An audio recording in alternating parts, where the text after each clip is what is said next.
আসসালামু আলাইকুম। আশা করি আপনারা সবাই ভালো আছেন। তো আজকে আমি আপনাদের মাঝে কয়েকটা প্রশ্নের উত্তর দিব। তো এক ভাই আমাকে কমেন্ট করে বলছে যে ভাই, আমি ইউটিউব চ্যানেলের ভিতরে বহুত চ্যানেল দেখলাম এবং বহুত চ্যানেলের মন্ত্র এবং বহুত গুরুর কাছ থেকে শিক্ষাও নিছি, কিন্তু আমার কবিরাজি লাইনে আমি কোনো সাকসেস পাই নাই, বা কাজকর্ম করলে পারে কাজকর্মগুলো হয় না। হ্যাঁ, কাজকর্মগুলো হয় কোনগুলা, সেগুলো হচ্ছে যে ঝাড়ফুঁক ঝাড়ফুঁক বাতাস টাতাস লাগছে, পানি পড়া, এগুলো আবার কাজ হয়। অন্যান্য বান বিচ্ছেদ, বশীকরণ, নাগান ঝাপান, এগুলো কাজ হয় না। তো ওই ভাইয়ের এই একটা প্রশ্নের ভিতরে কিন্তু অনেকগুলো প্রশ্ন লুকায়িত আছে। আমি এক এক করে সবগুলো ভেঙে দিতেছি, এবং বিশেষ করে যারা নতুন তারা অবশ্যই ভিডিওটা দেখবেন। এই ভিডিওটা দেখলে আপনারা কাজকর্ম চালাইতে পারবেন। শুনেন, একটা কথা বলি যে যে যে কর্মের উপরে নির্দিষ্ট থাকে এবং এক কর্ম নিয়ে সর্বদাই পড়ে থাকে, সে কিন্তু সেই কর্মের উপরে বিজয়ী লাভ করে। যেমন আজকে আপনি সারাদিন একটা ক্ষেতের ভিতরে কাজ করলেন। আপনারা জানেনই যে কৃষিকাজ হচ্ছে ক্ষেতটাকে আগে চাষবাস করতে হবে, তারপরে কিন্তু ওখানে ফসল, পানি টানিতে ফসল বুনতে হয়। তারপরে সেই ফসল সময় মতনে ফুললে পরে সেটাকে আবার ধান হয়। সেই ধান আবার মনে করেন যে কাটে কুটে নিয়ে আবার ডাঙ্গাইতে হয়, ডাঙ্গাইয়া শুকাইতে হয়, শুকাইয়া আবার মনে করেন যে ওগুলা খাইতে হয় সিদ্ধ টিদ্ধ করিয়া, বা বিক্রিও করতে হয়। তো বিষয়টা হচ্ছে ওইরকমই ভাই, আপনি যদি কর্ম না করেন তাহলে আপনার কর্মের ফল পাবেন কি করে? তো সেই ভাই বলছে যে ভাই, আমি এত মন্ত্র শিখলাম, কোনো মন্ত্র কাজ করে না, এবং আমার কাছে কোনো বিদ্যাই কাজ করে না। তো আমি সেই ভাইকে বলতেছি উদ্দেশ্য করে যে দেখেন, কবিরাজি লাইনে কাজ করতে গেলে প্রথম কয়েকটা রুলস আছে, সেগুলো আপনাকে মানতে হবে, নাইলে কিন্তু আপনার দ্বারা কাজ হবে না কখনো। তো প্রথম কথা হচ্ছে যে আপনি যদি কবিরাজি লাইনে প্রথম হয়ে থাকেন, নতুন হয়ে থাকেন, সর্বপ্রথম আপনার কর্ম হচ্ছে গুরু নির্দিষ্ট করা, সেটা মানব গুরু হোক। অনেকেই আবার আমাকে জিজ্ঞাসাও করছিল যে ওস্তাদ, আমি এমন জায়গায় আছি সেখানে কোনো গুরু নাই, এ তন্ত্র লাইনে কোনো লোক নাই যে যার কাছ থেকে আমি শিক্ষা গ্রহণ করব। তো আমরা কিভাবে কাজ করব? হ্যাঁ, আপনারাও করতে পারবেন। আমার এই নিয়মটা যদি মানেন, আপনারাও কাজ করতে পারবেন। আমি বলে দেবো সেটার হাকিকতটা। তো প্রথম কথা বলি যে যে কোনো কাজকর্ম করতে গেলে, যেমন আপনি রাজমিস্ত্রি কাজ করেন, আপনাকে রাজমিস্ত্রি কাজ করতে গেলে একজন দক্ষ মিস্ত্রির কাছে হেল্পার হয়ে তার সাথে কাজকর্ম করতে করতে একসময় আপনি নিজে মিস্ত্রি হয়ে যাবেন। তো সেজন্য করে কিন্তু গুরু থাকা আবশ্যক। গুরু না থাকলে আপনি কখনোই কাজ সাকসেস করতে পারবেন না। পারবেন, তো সেটাও একটা গুরু আছে, সেই গুরুকে আপনাকে ডাকতে হবে, তার নাম জপনা করতে হবে, তাহলে আপনি তার মাধ্যম দিয়েও কাজগুলো করতে পারবেন। সেটা আমি বলে দেবো শেষ পর্যন্ত ভিডিওটা দেখুন, অবশ্যই সেটা বলে দেবো। তো প্রথম কথা হচ্ছে, গুরু নির্দিষ্ট করতে হবে মানব গুরু, এবং পিতামাতার কাছ থেকে এজাজত নিতে হয়। পিতামাতা হচ্ছে প্রথম গুরু, তার কাছ থেকে এজাজত নেবেন। নেওয়ার পরে একজন মানব গুরু খুঁজবেন, সেই মানব গুরুর কাছে যাবেন, যায়া তার কাছ থেকে শিক্ষা দীক্ষা নেবেন। মেন হচ্ছে শিক্ষা দীক্ষাটা কি, মেন হচ্ছে তার কাছ থেকে অনুমতিটাই, এটা হচ্ছে বড় জিনিস। এটা হচ্ছে বড় জিনিস। আর এসব লাইনে কাজ করতে গেলে আপনাকে ব্রহ্মচর্যটা পালন করা প্রথম প্রথম আবশ্যক। যেমন আমার কথাটাই আমি বলি, আমি কম করে হলেও 1 থেকে 1.5 বছর ব্রহ্মচর্য পালন করছি মুসলমান মতে। সেটা হচ্ছে যে আমি শরীয়ত মোতাবেক রোজা প্রত্যেক দিনই রোজা রাখছি, প্রত্যেক দিন রোজা রাখছি এবং নিরামিষ খাইছি। খায়া খায়া আমার এই আমলগুলো আমি করছি। তো আপনারাও এটা করেন, অবশ্যই আপনাদের দ্বারা রেজাল্ট আসবে। রেজাল্ট আসবে না কে বলে? যেহেতু তন্ত্রমন্ত্র পৃথিবীর বুকে আছে, অবশ্যই এগুলো কাজ করে, এবং আল্লাহর কোরআনও সাক্ষী দিতেছে অবশ্যই কাজ করে। নবীজির উপরে জাদু করা হয়েছিল, তার মানে কি এটা বাস্তব, এটা করা সম্ভব। কিন্তু ওই যে আমরা সঠিক শিক্ষাটা পাই নাই, যার কারণে আমরা করতেও পারি না।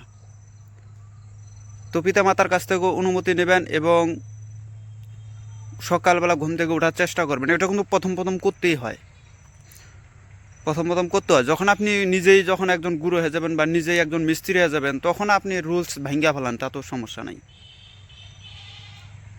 তো প্রথম প্রথম আপনাকে এটা করতে হবে। আর দ্বিতীয়ত হচ্ছে ছাগল, গরু, হ্যাঁ, মাংস, মাংস জিনিসটা আপনাকে ভক্ষণ করা যাবেই না। মাংস জিনিসটা যে ভক্ষণ করে, আমাদের লাইনের ভিতরে হাকিকত মারফতের ভিতরে আধ্যাত্মিক লাইনের যারা গুরু আছে তারা বলে, যে ব্যক্তি মাংস গ্রহণ করে তার জ্ঞান বুদ্ধি হ্রাস পায়, অর্থাৎ নিম্নগামী হয়, কখনো উচ্চ লেভেলে যাইতে পারে না। যেমন সাধারণ মানুষরা দেখবেন যে গরু ছাগল খাইয়া একটা শেষ করে ফেলাইতেছে, এদের বুদ্ধি সর্বদাই হাঁটুর নিচেই থাকবে। এটা হচ্ছে সাধারণ মানুষের জ্ঞান। হচ্ছে ভাই 3 প্রকার। একটা হচ্ছে সাধারণ জ্ঞান, একটা হচ্ছে দিব্য জ্ঞান। দিব্য জ্ঞানের অধিকারী হইতে গেলে আপনাকে প্রথম অনেক কিছু ত্যাগ করতে হবে। ত্যাগ না করতে পারলে দিব্য জ্ঞানের অধিকারী হইতে পারবেন না।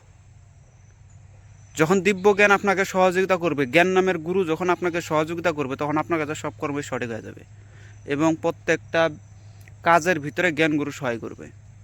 যার ভিতরে জ্ঞানের উদয় হয় না, সে কখনো সঠিক পথ পায় না। কেননা শাস্ত্রে বলতেছে যে যার গুরু নাই তার গুরু পীর হয়, তার গুরু শয়তান হয়। যার গুরু নেই তার গুরু শয়তান। অর্থাৎ আপনার ভিতরে যে জ্ঞান নামক যে একটা গুরু আছে, লালন ফকির গানের ভিতরে বলছে যে দেহের গুরু হয় কে বা ভক্ত হয়ে কে দেয় সেবা। তো দেহের গুরু হচ্ছে স্বয়ং জ্ঞান, ভক্ত হচ্ছে আপনি নিজে। তো আপনি যদি সেই গুরুর ভজনা না করতে পারেন, সেই গুরুকে যদি সহায় না করতে পারেন, সেই গুরু যদি আপনার উপরে সহায় না থাকে, তাহলে আপনি যে কোনো কর্মে যান না কেন সেখানে আপনার ভুল হবেই হবে। আপনাকে শয়তানে কখনোই ভালো কাজটা করতে দিবে না।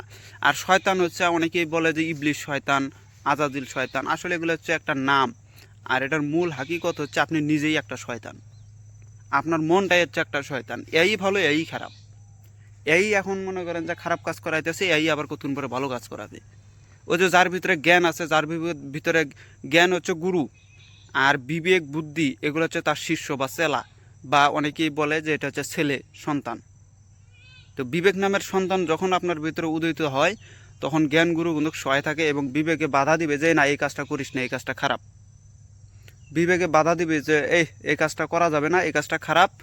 আর আপনার ভিতরে যদি সেই জ্ঞান গুরু এবং বিবেক নামের জিনিসটা যদি, সন্তানটা যদি ক্লিয়ার না থাকে, তাহলে আপনাকে ওই শয়তানের ধোঁকাবাজের মধ্যে ফালাইয়া খারাপ কর্মটা করাবে এবং আপনার প্রত্যেকটা কর্মের ভিতরে একটা করে ভুল রেখে দিবে।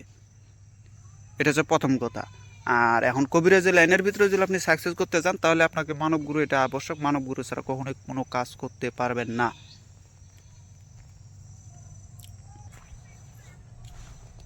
আর আপনাকে কিন্তু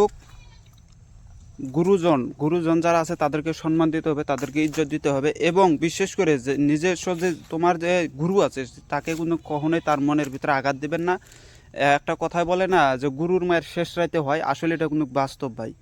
আপনি আজকে হচ্ছে তন্ত্রমন্ত্র তার কাছ থেকে শিখলেন বা তার কাছে দীক্ষা নিলেন, তার ভালো সে আপনাকে ভালো শিখাইলো, কিন্তু হঠাৎ করে একদিন তার উপরে গুসা হয়ে তার উপরে আপনি মনটা বেজার করে তাকে খারাপ বা কুকর্তী কথা বললেন, এতে কিন্তু সে গুরুর মনে আঘাত পায় এবং গুরুর মনে আঘাত পাওয়া মানে গুরু যত কিছু দিচ্ছে সব কিছু বিনষ্ট হয়ে যায়। তো সেজন্য বলতেছি যে আপনারা কেউ গুরু কিন্তু এমন এমন কথা বলবে যেটা শিষ্যের কারণে শিষ্যের মনের ভিতরে হিংসা চলে আসবে, আঘাত লাগবে, কিন্তু তাতে কিন্তু মন খারাপ করা যাবে না। কেননা গুরু যত পুরাবে তত আপনি শক্তিশালী হবেন, নিয়মই এটা ভাই।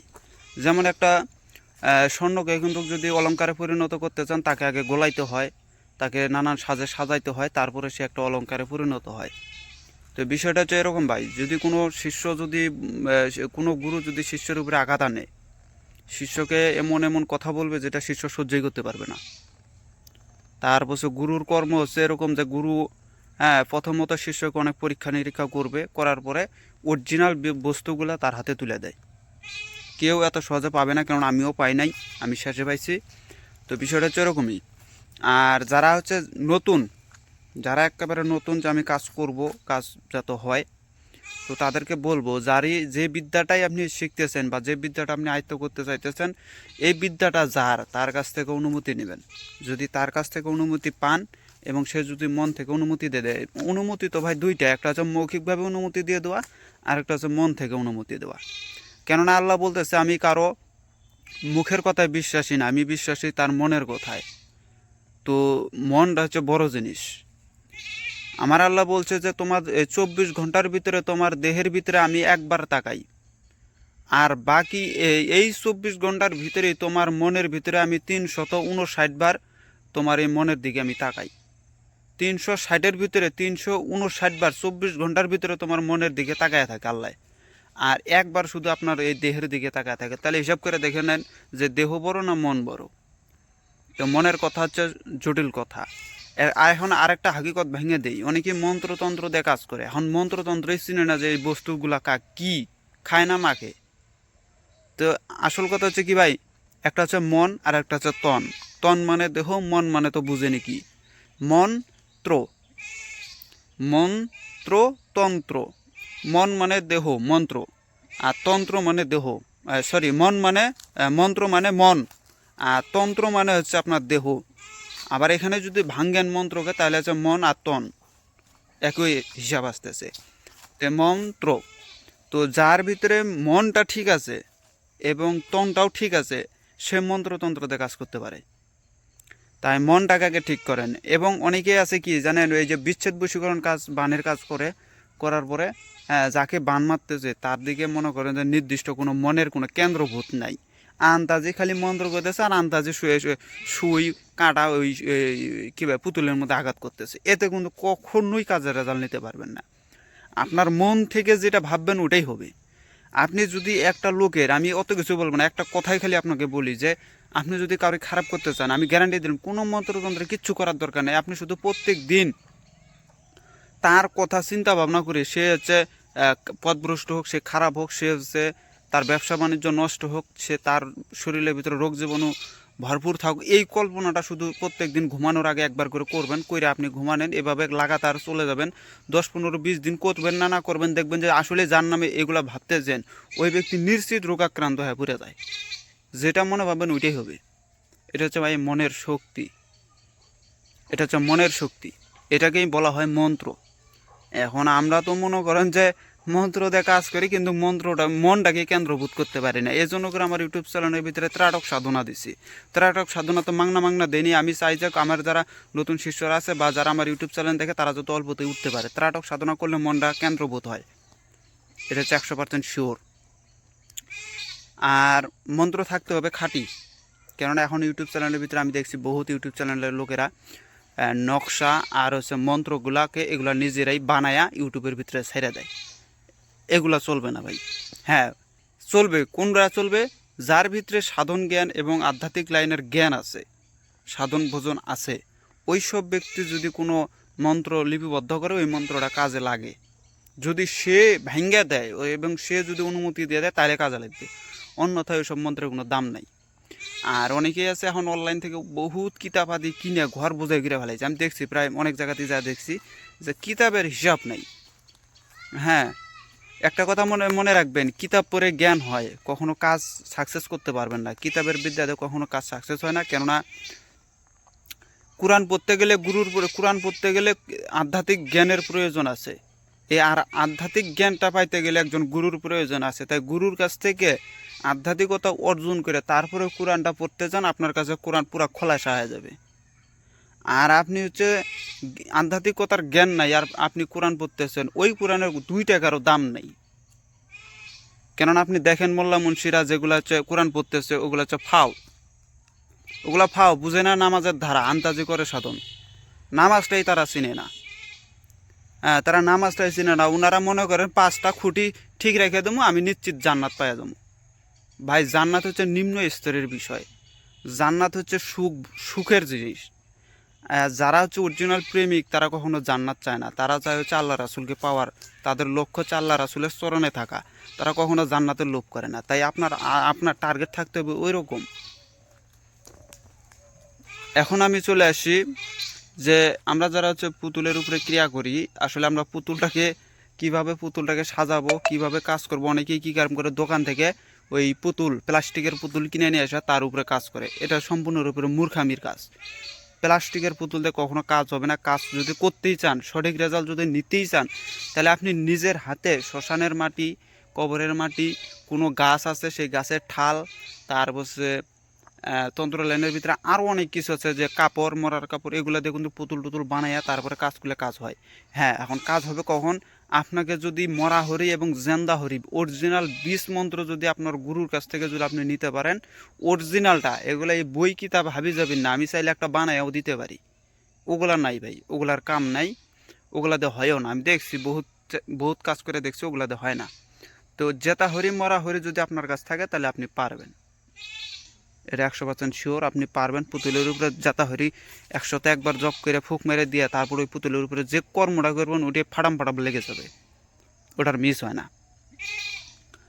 এখন বলে দিই, যাদের গুরু নাই তারা এখন কি করবেন। যাদের গুরু নাই, যারা আপনারা গুরু পাইতেছেন না, মনের মতন মিলতেছে না, তো তারা একটা কাজ করবেন। সর্বপ্রথম এই যে আমি যে জায়গাটা দেখতেছেন এরকম একটা জায়গা, অথবা এই গাছগাছালি না থাকলেও চলবে, একটা খোলা ময়দানের ভিতরে আগে আপনি যাবেন। খোলা ময়দান, সেই খোলা ময়দানের ভিতরে অবশ্যই পাক পবিত্র অবস্থায় যাবেন। যদি হিন্দু হয়ে থাকেন তাহলে স্বয়ং শিবের একটা ফটো নিয়ে যাবেন। আর যদি মুসলমানের যদি কেউ হয়ে থাকেন তাহলে পাক পবিত্র অবস্থায় পাঞ্জাতনকে স্মরণ করবেন, 5টা আগরবাতি লাগাই দিবেন। দেওয়ার পরে আর হিন্দু যারা আছে তারা 5টাও দিতে পারে, তারা চাইলে 3টাও দিতে পারে, তারা চাইলে 1টাও দিতে পারে, যার যার মনের ভাবের উপরে এগুলো নির্ণয় হয়। তো খোলা মাঠের মধ্যে যাওয়ার পরে হিন্দুর যদি হয়ে থাকেন তাহলে উত্তর দিকে অথবা পূর্ব দিকে মুখ করবেন। আর যদি মুসলমান হয়ে থাকেন তাহলে পশ্চিম দিকে মুখ করবেন। মুখ করে কি করবেন, খোলা আকাশের দিকে তাকাবেন, তাকাইয়া বলবেন, হিন্দু ভাইদের জন্য বলি বা মুসলমানরাও এরকমই করবে, খোলা আকাশের দিকে তাকাইয়া বলবেন যে ওং নম শিবায়। এই এই এই এই কথাটা 101বার জপ করে নেবেন। নেওয়ার পরে আগরবাতি মোমবাতি অবস্থায় ধরা থাকা অবস্থায় আপনারা ওখানে প্রতিজ্ঞা করবেন এই যে আজ থেকে আমি শপথ করতেছি যে স্বয়ং ঈশ্বর মহাদেব উনি হচ্ছে আমার গুরু, আমি তার শিষ্য। এটা আমি মন থেকে আমি এটা এই শিবের প্রতি কৃতজ্ঞতা জানাইতেছি। আজ থেকে তিনি আমার গুরু, তিনার নামের উপরেই আমি চলবো। এইরকম একটা প্রতিজ্ঞা করে নেবেন। আপনি শিবকে নিজের গুরু হিসেবে আখ্যায়িত করে নেবেন। দেখেন একটা কথা বলি, মাসুক কখনো আগে ভালোবাসে না। আগে যদি কেউ ভালোবাসে তাহলে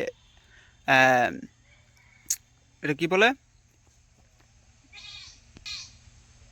আশেক। আশেক আর মাসেকের খেলা। তো মাসেক কিন্তু আগে ভালোবাসে না, আগে ভালোবাসে আশেক। আশেক মানে আপনি আমি নিজেই। যেমন আজকে আমি হচ্ছে শিবের কাছে বললাম, আমি হচ্ছে তার আশেক হয়ে গেলাম। আশেক হয়ে তাকে বললাম আজ থেকে স্বয়ং শিব আমার গুরু, তিনি আমাকে পথ দেখাবে এবং তার কথা মোতাবেক এবং তার নাম নিয়েই আমি সকল কর্ম করব। এটা হচ্ছে আশেকের কথা। আর আপনি যদি এইভাবে প্রত্যেক দিন করেন এবং তাকেই গুরু বলে মান্য করে থাকেন, তাহলে ওই শিব কি আর দূরে থাকে নাকি? হয়তো মাসেক, মাসেকের অর্থ হচ্ছে ইচ্ছা পূরণকারী, আর আশেকের অর্থ হচ্ছে আকাঙ্ক্ষাকারী। আমি চাইলাম, ও এখন দিবে। এটা হচ্ছে আশেক আর মাসেকের খেলা। এই খেলাটা যে বুঝছে সে পাইছে। এভাবে আপনি শিবের কাছে চাবেন, অবশ্যই পাবেন। আর মুসলমান যারা আছে তারা নবীজি আছে, মাওলা আলী আছে, ফাতেমা আছে, হাসান হুসেন আছে, বড় পীর আছে, খাজা বাবা আছে, আল্লাহ আছে। আপনি যে কাউকে যার যার মনে খাইশ অনুযায়ী তাকে গুরু বলে নির্দিষ্ট করে নিয়ে আপনি তার নামের উপরে কাজ করবেন। এবং একটা কথা মনে রাখবেন, সবসময় মুখের ভিতরে অথবা মনের ভিতরে আল্লাহর নাম এটা আপনাকে জব থাকতে হবে। যাকে গুরু বানাইছে তার নামটা কিন্তু আপনার ভিতরে থাকতে হবে। যদি তার নাম না থাকে তাহলে আপনি যে শিষ্য এটা কোনো পরিচয়ই থাকে না। আর তাকে যে গুরু বলে মানলেন এটাও তো পরিচয় থাকে না। তাই গুরুর নাম সর্বদাই জপ করবেন। এটা হচ্ছে বড় ঔষধ, আর এটা হচ্ছে বড় নাম। অত নামের প্রয়োজন নেই, এক নাম নেই মানুষ অনেক কিছু করতে পারে।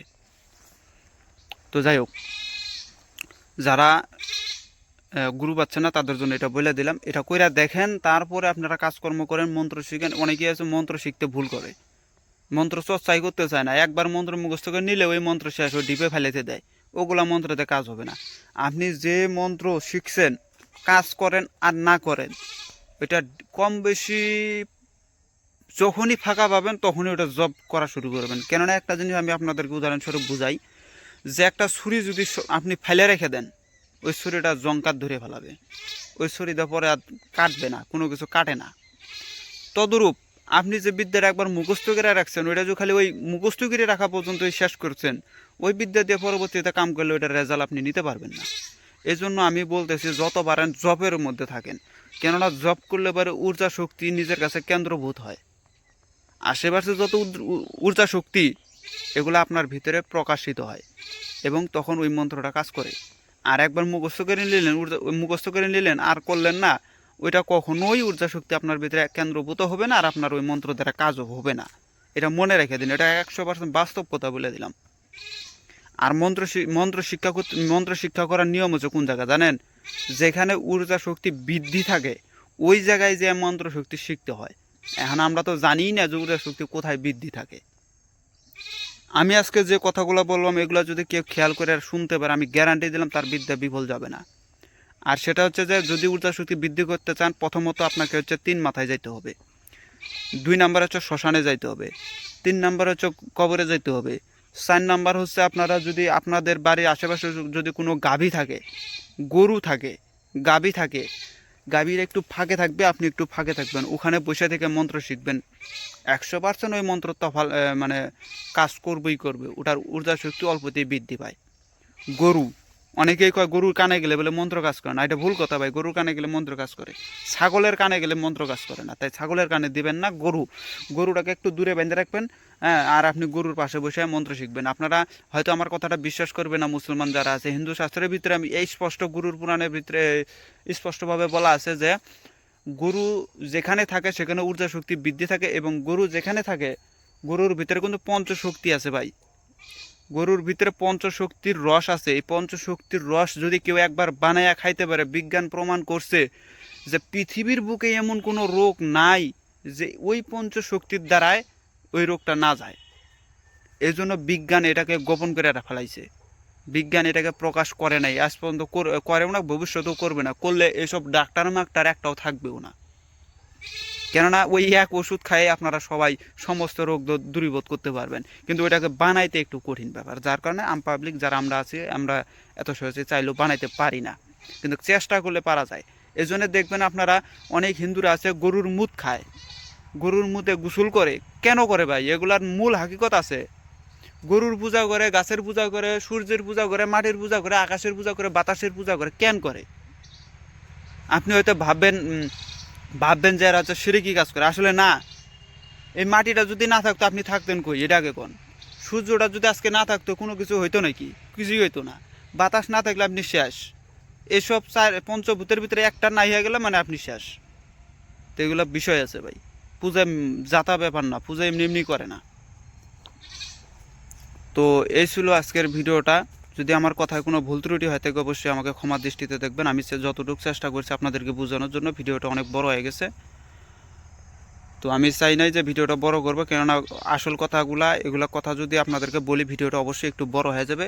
অবশ্যই একটু ক্ষমা দৃষ্টিতে দেখবেন। আমি এক জায়গায় বেড়াইতে আসছি, হ্যাঁ এক জায়গায় বেড়াইতে আসছি, এই জন্য করে এই ফাঁকা পাইছি, সুন্দর একটা জায়গা পাইছি, এই জন্য আপনাদের মাঝে এগুলো কথা বলতে পারলাম। বাসায় থাকলে এগুলো কথা বলা যায় না, আশেপাশে অনেক লোক থাকে, যার কারণে আসল কথাগুলো বলা যায় না, মানুষ খারাপ ভাবে।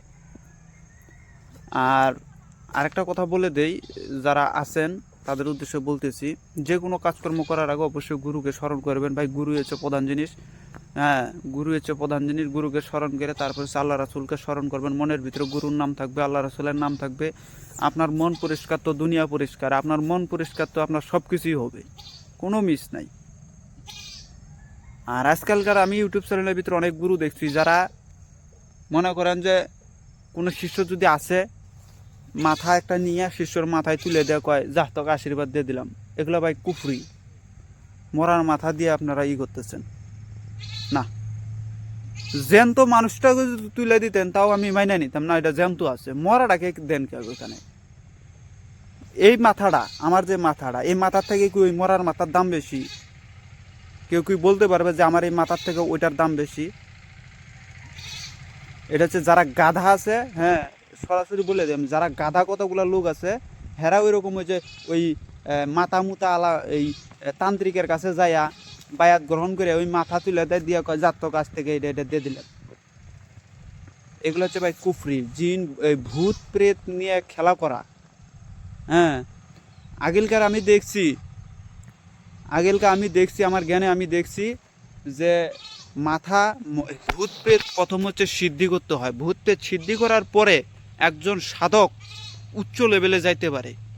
আর এখন বর্তমানে আমি যেটা দেখতেছি, ভূত প্রেত সিদ্ধি করেই তারা নাম দিয়ে দিছে, আমি অমুক, আমি তমুক, হ্যাঁ আমি হ্যান পাই ত্যান পাই, হ্যাঁ মানে বিভিন্ন। এগুলো সব কুফরি, সেরেকি কাজ কারবার এগুলা। কেননা আগে গৌরনাথ তান্ত্রিক ছিল, এরাও তো মরার মাথা নিয়ে খেলছে। কই, এরা তো ধর্মকে বিপক্ষ করে নাই। আর আজকালকার যেগুলো আইছে সেগুলো কয় মন্দিরে যাইস না, কোনো পুরোহিতের কাছে, কোনো জ্ঞানী সাধুর কাছে যা বসিস না, আমার কাছে আয়, তুই কী চাস কো আমি দিয়ে দেবো। এগুলো হচ্ছে ভণ্ডামি কথা ভাই, এগুলো চলে না। আর আমার শিষ্যরা যারা আছে আমাকে বলে যে ওস্তাদ আমি আপনাকে গুরু হিসেবে মানছি, আমি আপনাকে শেষ পর্যন্ত মানবো, অন্য কোনো পীরের কাছেও যাব না, কোনো গুরুর কাছেও যাব না। হ্যাঁ, আর আমি এটাও বলে দিছি যে আমার কাছে আইসো তন্ত্রমন্ত্র শেখার জন্য, আমি তন্ত্রমন্ত্রই দিতে পারবো। আর সঠিক কর্ম যদি ভালো আরও কিছু জানতে চাও, আরও ভালো ভালো পীর আছে, তাদের কাছে বায়াত গ্রহণ করো, আধ্যাত্মিকতা অর্জন করো, আধ্যাত্মিকতার জ্ঞান অর্জন করো। আমি কখনোই তাদেরকে বাধা দিই না যে তারা যাবে না ওই জায়গায়। আমি চাই যে তারা আরও ভালো পথে যাক, আমার থেকে আরও ভালোভাবে চলুক। কেননা পিতা চায় যে, পিতা কৃষিকাজ করে এবং পিতা চাইতেছে যে আমার ছেলেটা আছে একে আমি কৃষিকাজ করাবো না, একে আমি লেখাপড়া করাই আর উচ্চ লেভেলে পাঠাবো, যাতে সে পকেটে হাত দিয়া যাতে কইরা মিলা খাইতে পারে। তাহলে বাপে যদি এটা চায়, যে গুরু হয় সে কি চায় যে তার শিষ্যটা আজকে নিম্নগামী হয়ে থাকুক, তার শিষ্যটা কাজকর্ম করতে না পারুক? এটা কোনো গুরু চায় না। গুরু চায় যে সে আমার থেকেও জানি উচ্চ লেভেলে যাইতে পারে। তো ভাই অনেক কিছু বলে ফেললাম। অবশ্যই যদি কথার ভিতরে যদি কেননা অনেক লোক এটা আমার ভিডিও দেখবে, ভিডিওগুলো দেখার পরে অনেকেই খারাপ মন্তব্য করতে পারে, তো আমি তাদের কাছে ক্ষমার দৃষ্টি চাইতেছি, অবশ্যই আমাকে ক্ষমা করবেন। তো আমার জন্য দোয়া করবেন। ভিডিওটা ভালো লাগলে অবশ্যই একটা লাইক করবেন এবং কমেন্টে বলবেন যে ভিডিওটা কেমন হয়েছে। যদি ভিডিওটা যদি খারাপ হয় তাও বলে দেবেন, আমি তাহলে আর এরকম ভিডিও। আমার অনেক শিষ্যরা আবার এটাও বলছে যে, কয়েকজন আবার প্রশ্নও করছে যে পীরেরা কি সাধন করে, পীরেরা কি সাধন করে এবং সে সাধনগুলা কীরূপ হয়। আমি তো দেখি যে অনেক, উনি বলতেছে আর কি কথাটা, যে আমি তো দেখি অনেক পীরেরাই কোনো বন জঙ্গলেই যায় না, ঘরের মধ্যে বসে থেকে বলে তারা সাধক হয়ে যায়। এটা কিভাবে? তো সে বিষয়ে একটু খোলাসা করি। আমি আমার জ্ঞানে আমি যতটুকু পাইছি বা যতটুকু আমি জানি, আমার আল্লাহ দিয়েছে আমাকে যতটুকু, অতটুকুই বলতেছি। দেখেন, দুনিয়ার বুকে সর্বপ্রথম যে সাধনগুলো আছে সেগুলোর ভিতরে প্রথম সাধন হচ্ছে পঞ্চভূত সাধন। মাটি সাধন, আগুন সাধন, পানি সাধন, বাতাস সাধন। হ্যাঁ, এখন অনেকে বলতে পারে যে ভাই বাতাস সাধন করলে বাতাসের উপরে ভাইসে বেড়ামো, মাটি সাধন করলে মাটির উপরে আমাকে টাচ করতে হবে না, মাটি দিয়ে মনে হয় আমার দেহ পচবে না, বিভিন্ন কাহিনী বাহ্যিকভাবে নেওয়া যায়। আসলে ভাই এগুলো বাহ্যিকের জিনিস নয়, বাহ্যিকে কেউ পারবেও না, আর বাহ্যিকের বস্তুও না। আগুন, পানি, মাটি, বাতাস, আব, আতস, থাক, বাত, ক্ষেত, অপ, তেজ, মরুদ, বম, এগুলার মূল উদ্দেশ্য হচ্ছে আপনার দেহতত্ত্ব, দেহের সাধনা। মাটি সাধনা করুন, আপনার দেহে থাকবে। আগুন সাধনা করুন, আপনার দেহের ভিতরে এগুলো ক্ষমতা আপনি পাবেন। আর পীরেরা যেগুলো কর্ম করে সেগুলো হচ্ছে যে নারী দেহের অনেক সাধন ভোজন আছে, এগুলো একবার করে নিলে পারে এটার খেলা আপনারা পূর্ণাঙ্গভাবে বুঝতে পারবেন। যেমন আমি যদি কোনো শিষ্যকে, আমার শিষ্যের ভিতরে যদি আমি আমার কোনো শিষ্যকে যদি একটা বস্তু খাওয়াই দিই, একটা বস্তু কিন্তু ম্যানেজ করতে কঠিন, যদি একবার খাওয়াই দিই, ওর ভিতরে যে কি জ্ঞানের আবির্ভাবটা ঘটবে সেটা ওয়ের নিজেও কল্পনা করতে পারবে না যে আমি এগুলো পাই কেমনে এবং আমার কথা কাজে কাজে লাগে কেন, এটা মনে মনে ভাববে তখন। আসলে ওইগুলো উচ্চ লেভেলের সাধনা, ওগুলো হচ্ছে পীরাউলিয়ার সাধনা, যার কারণে ওগুলো কথা আমরা কেউ কথা বলিও না। যেমন মাটি সাধনা আছে, নূর সাধনা, নূর সাধনা আছে। এই যে আমরা কোরআন শরীফের ভিতরে দেখি হায়াতুন নবী, হায়াতুন নবী, জিন্দা নবী, আখিরি নবী, ইহকালের পরকালের নবী, জিন্দা নবী, হায়াতুন নবী যাকে বলে। এই হায়াতুন নবীটাকে তো আমরা এখনো চিনলাম না যে হায়াতুন নবীকে। হায়াতুন নবী যে চিনছে, যে হায়াতুন নবীর সাধন করছে, সে কখনো মরে না, এটা বাস্তব। সে মরবে না, তার মৃত্যু নাই হায়াতুন নবী সাধন করলে।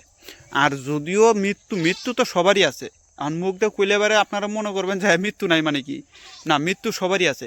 যেমন আপনি মরলে পারে আপনি কবারও পাবেন না, আপনি কখন মরে যাবেন। আর আমি যদি আমার যদি হায়াত কাছে আসে, আমি বলে দেবো যে হ্যাঁ আমি অমুক টাইমে মরে যাম।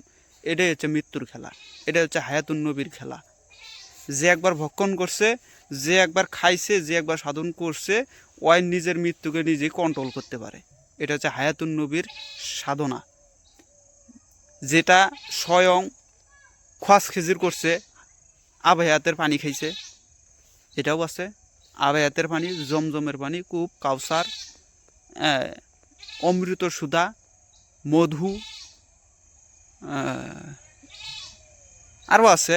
এগুলা সাধন আছে, এগুলো সাধন করতে পারলে আপনি ওই শক্তিগুলো পাবেন। বড় পীরে কইছে না যে আমি এক থাবরে কটাক জানি 12টা না কটাক জানি মেয়েকে পুরুষ বানায় ফেলাইছে। হ্যাঁ, এগুলো আপনিও পারবেন। আবার কইছে না যে আমি 18 পারা কোরআন মায়ের গর্ভে থাকতে মুখস্থ করে এসে পড়ছি। এটা আপনিও করছেন, আমিও করছি। বাস্তব, এটা আপনিও করছেন, আমিও করছি। এগুলো হচ্ছে আধ্যাত্মিক কথার ভাই, এগুলো হচ্ছে আধ্যাত্মিক লাইনের কথাবার্তা, এগুলো হচ্ছে আধ্যাত্মিকের বিষয় আসয়। আর বড় পীর মরাকে জিন্দা করছে, এটা আপনিও পারেন, আমিও পারি, কিন্তু আপনি জানেন না তাই পারেন না। এই বিষয়টা হচ্ছে এই। যদি কোরআনের ভিতরে আল্লাহ বলতেছে যে নবীজি হচ্ছে হায়াতুন নবী, নবী যদি হায়াতুন নবী হয় তাহলে আজকে নবীজি মক্কা মদিনায় নাই কেন? বিষয়টা আমাকে উত্তর দিয়ে নিটার। নবী যদি হায়াতুন নবী, যে সর্বদাই জিন্দা থাকে, যে কখনো মরে না, ওই তো নবী। আর ওই যদি নবী হয় তাহলে আজকে মক্কা মদিনার ভিতরে কার কবর হইরে আছে? অনেকে কয় কবর বা মাজার যায় যেটাই হোক, ওইটা কার হইরে আছে? যদি সে মরে তাহলে তো এই হায়াতুন নবী নয়। আর যে মরে না, ওই তো হায়াতুন নবী, নাকি? কথাটা আমার ভিতরে যুক্তি আছে, আপনারা মানলে মানে, না মানলে নাই। হায়াতুন মানে সে সর্বদাই জিন্দা, তার কোনো মৃত্যু নাই, সে সর্বদাই জিন্দা থাকে, সে সর্বগুলোই বেড়ায়। এটা হচ্ছে হায়াতুন নবী। এখন হায়াতুন নবী যদি আমাদের হজরত মোহাম্মদ সাল্লাল্লাহু সাল্লাম হয়ে থাকে, তাহলে হজরত মোহাম্মদ সাল্লাল্লাহু সাল্লাম যারা মোল্লা মুন্সিরা ওই বলতেছে যে নবীজি দেহত্যাগ করছে, নবীজি মারা গেছে, নবীজি হ্যান হয়েছে, নবীজি ত্যান হয়েছে, তাহলে কোরআনের ভিতরে আল্লাহ বলতেছে যে হায়াতুন নবী, তাহলে নবী আজকে নাই কেন? নবী যদি জিন্দা থাকে অবশ্যই থাকবে, মানতেই হবে এটা। আবার অনেকেই বলতেছে আবু হানিফা জিন্দা আছে, দুনিয়ার বুকে আবু হানিফা জিন্দা আছে। যখন কিয়ামত হবে তখন আবু হানিফা আসবে, আইসে ধ্বংস করা শুরু করবে। ওই কোন বলে ঈসা নবী না কোন কোন নবী বলে আসবে। হ্যাঁ, আসলে ভাই এগুলো দুনিয়ার কোনো বিষয়ই না। আবু হানিফা আসবে, কিবা আসবে, এগুলো সব আপনার দেহতত্ত্ব। আপনি যদি দেহতত্ত্বটা এখন বার্জিকে নিয়ে যায় যদি খুঁজেন, আজীবন খুঁজে মরে যাবেন গা, একটা গো পাবেন না। আচ্ছা, আবু হানিফা যদি জিন্দা থাকে, পৃথিবীর যে প্রান্তে হোক, একটা লোক হলেও তো দেখতো যে এই আবু হানিফা। অনেকে ছদ্মবেশ দিয়ে বসে আছে ভূতের মতো, ওরা কি ভূত নাকি? তো এগুলা ভাই হচ্ছে গুজব, এগুলা মান্য করার মতন কোনো বস্তু নাই। আর কোরআনের ভিতরে যাদেরকে বলা হয়েছে জিন্দা আছে, এগুলো হচ্ছে মানব দেহ। কোরআন সম্পূর্ণই মানব দেহ। কোরআনটাকে যদি এখন আপনি বাইরে নিয়ে যা ঘাটাঘাটি করেন, জীবনও মিলাইতে পারবেন না, এটা 100% সত্য। কোরআন হচ্ছে মানব দেহ। আর যত সাধন ভোজন আছে এগুলো সব কোরআনের মাধ্যম দিয়ে করতে হয়। এটা অনেকে মানবে না, আমি জানি আমার কথাগুলো অনেকে মানবে না, যে না মানলে নাই, যার যার বিষয় তার কাছে, যার যার জ্ঞান তার কাছে, যার যার ধর্ম তার কাছে। এখনও আসল কথা কি, আমরা ধর্মটাই চিনি না, যে ধর্ম খায় না মাখে। অনেকেই কয় তুই হিন্দু, তুই আমার বাড়িতে আসবি না, এই মুসলমানের বাড়ি যাওয়া যাবে না, হিন্দুদের খাবার খাওয়ানো যাবে না, এগুলো ভেদাভেদ কিসের? আর যারা অরিজিনালি, যারা সাধক লোক, অরিজিনালি যাদের ভিতরে জ্ঞান আছে, তারা কখনো ভেদাভেদ করে না। আর যদি ভেদাভেদ করতোই তাহলে সঙ্গে আল্লাহ আগে করতো। এই আমি হিন্দু বানাইছি, কে হিন্দু ধ্বংস করে আলাম, কেন করলো না? তাহলে তো সে ভেদাভেদ করে না। তাহলে আপনি আর আমি মুসলমান হইয়া, আমি মানুষ হইয়া এত ভেদাভেদ করি কেমনে? হ্যাঁ, এগুলো বুঝেন ভাই। এই যে যত ধর্ম বিষয় চলতেছে না, এগুলো ধর্ম নয়, এগুলো ধর্ম নয়। ধর্মের কথা, ধর্মের অর্থ হচ্ছে, আল্লাহ কোরআনে বলতেছে যে ধর্মকে বিনষ্ট করতে পারে এমন কোনো বস্তু নাই। ধর্ম চিরঞ্জীবী সত্য এবং ধর্ম সর্বদাই থেকে যাবে। ধর্মকে কেউ খণ্ডন করতে পারবে না, ধর্মকে কেউ ভাঙতেও পারবে না। ধর্মকে যদি কেউ গালিগালাজও করে, ধর্মের কিছু যায় আসে না। যদি কেউ কয় আল্লাহকে আমি বোকা দেবো, দেখা আল্লাহর একটা চুলেরও ক্ষতি হবে না। কেননা তুই তো আল্লাহ চিনিসই নাই, আল্লাহ কী জিনিস? ওক বোকা দিলেই কি, আর ওক ভালোবাসে ডাকলেই কি? ওই মনে করেন যে ওই যে এখন এখানে একটা গাছ দাঁড়ায় আছে, এই যে আমার এখানে দেখেন, এই যে গাছ দাঁড়ায় আছে, একজন আমি একটা বোকা দিই না, আর ক্ষমতা নাই আসে আমার কাছে একটা মার দেবে। একে যদি আবার ভালোবেসে ডাক দিই, আর ক্ষমতা নাই ওখান থেকে এটি আসা। তো বিষয়টাকে বুঝেন, ধর্ম আর আল্লাহ এক নয়। ধর্ম আল্লাহ এদেরকে কেউ খণ্ডন করতে পারে না, এরা চিরঞ্জীবী সত্য, এরা থাকবে, এটা বাস্তব। এখন ধর্মকে কিভাবে চিনবেন? আসলে ধর্মের কর্ম হচ্ছে এটাই, যে ধর্ম যেমন চুম্বকের ধর্ম আকর্ষণ করা, এটা তার ধর্ম। চুম্বকের ধর্ম আকর্ষণ করা। গাছের ধর্ম, এই যে গাছ ওর মন ইচ্ছা চলতেছে ফিরতেছে, ওখানেই আছে, এটা হচ্ছে গাছ, এটা আর ধর্ম হয় পালন করতেছে। মানুষের ধর্ম যেমন আমার চোখের ধর্ম দেখা, নাকের ধর্ম ঘ্রাণ নেওয়া, মুখের ধর্ম কথা বলা, কানের ধর্ম শ্রবণ করা। এগুলা কি খণ্ডন করতে পারবে কেউ? হ্যাঁ, এগুলো হচ্ছে চিরঞ্জীবী সত্য, এগুলো থাকবেই, এগুলোর কোনো মিস নাই। আর যে কিয়ামত যে হবে না, আসলে ভাই কিয়ামত বলতে আমরা এখনো বুঝি নাই। এই যে দুনিয়াটা দেখতেছেন, এই দুনিয়াটা ধীরে ধীরে আপনি নষ্ট হয়ে যাবে, আপনি নষ্ট হবে, এটাকে কেউ নষ্ট করবে না। আর যদি কেউ নষ্ট করে, যে প্রকৃতি একা একা এটা নষ্ট হয়ে যাবে, আবার পুনরুত্থান হবে এবং পুনরুত্থানে আবার নতুনভাবে চলবে। যেমন আপনি হচ্ছে একটা দাবা খেলেন, দাবা যেগুলো কয়, দেখবেন যে আপনি এখন খেলে হারলেন, নতুন করে আবার সাজায় আবার খেলতেছেন, আবার ভাঙলেন আবার যায় আবার খেলতেছেন। বিষয়টা হচ্ছে এরকমই ভাই, এটা হচ্ছে একবার ভাঙা একবার গড়া, একবার ভাঙা একবার গড়া। এটাই হচ্ছে ধর্ম, এটাই হচ্ছে চলতেছে, চিরঞ্জীবী এটা থাকবেও, এটা কেউ খণ্ডন করতে পারবে না। এখন আরেকটা কথা বলি, সেটা হচ্ছে সেজদা। অনেকে সেজদা নিয়ে অনেক কথাবার্তা করলে মনে করে যে মানুষের পায়ে সেজদা দিতে হয়, আবার অনেকে কয় না মানুষের পায়ে সেজদা দেওয়া যাবে না। আসলে তারা সেজদাটাই চিনে না। কোরআনের ভিতরে যে সেজদার কথা কইতেছে যে আমাকে সবাই সিজদা করো, আল্লাহ যে বলতেছে সেজদাটা আসলে মূল কথা হচ্ছে যে সেজদা বলতে বোঝায় হচ্ছে, যেমন আল্লাহ কোরআনের ভিতরে বলতেছে সমস্ত মাখলুকাত আমার প্রতি সেজদায় নত থাকে। সমস্ত মাখলুকাত যেমন গাছ বৃক্ষ তরু লতা সমস্ত কিছু কি আল্লাহর নামের জপ করতেছে এবং আল্লাহরই হুকুমের ভিতরেই আছে এবং আল্লাহর দিকে সেজদায় নত আছে।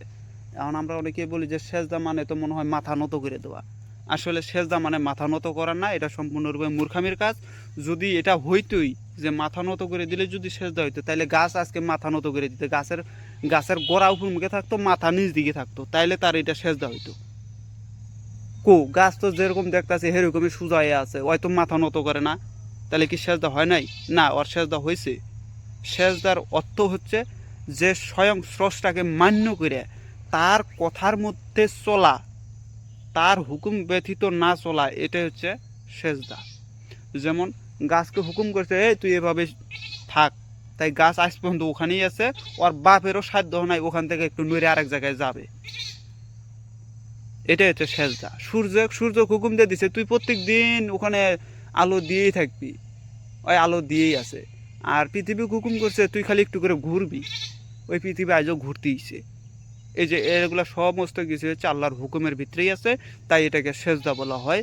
আসলে অনেকে আমরা মনে করি সেজদা বলতে মাথা নত করে দেওয়া, তাহলে যদি মাথা নত করে দেওয়াই সেজদা হইতো, তাহলে আজকে কি আর কম, ওই যে গাছ বৃক্ষ তরুলতা যত কিছু আছে সবগুলা মাথা নত করে দিয়ে থাকতো, ব্যক্তি পুটকি উপর মুখে থাকতো করে।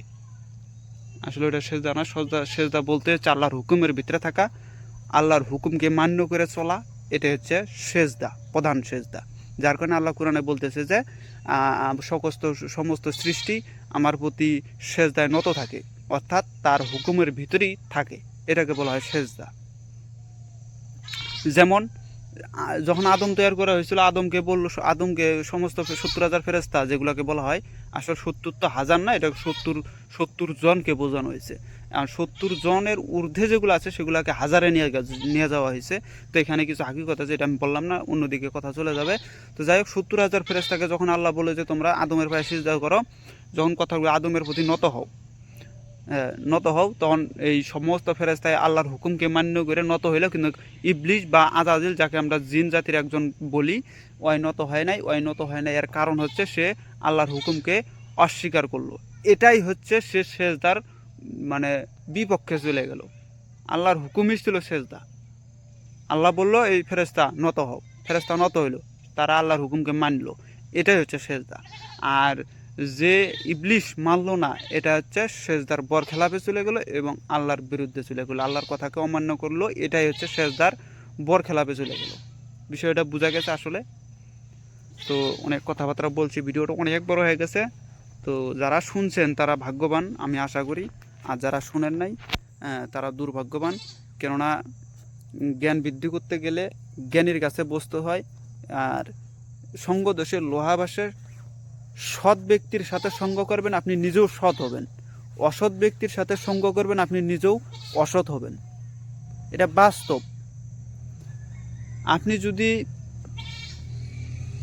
একজন জ্ঞানীর পাশে বসেন, আমি জবান দিলাম আপনি একজন জ্ঞানীর পাশে সর্বদাই উঠা বসা করবেন, আপনি নিজেও একদিন জ্ঞানী হয়ে যাবেন। আর আপনি একজন হচ্ছে ওই গাঁজাখোর, সেন্টাখোর, যত খোর টোর আছে, এদের পাশে বসবেন, আপনি নিজেও একদিন এগুলা খাবেন। তো এগুলো অনেক ভাগ যোগ আছে, এগুলো মেনটেন করে চলবেন, অবশ্যই ভালো মানুষের সাথে চলবেন, অবশ্যই ভালো কিছু হইতে পারবেন। তো যাই হোক, ভিডিওটা ভালো লাগলে লাইক কমেন্ট শেয়ার করে পাশে থাকবেন। ধন্যবাদ।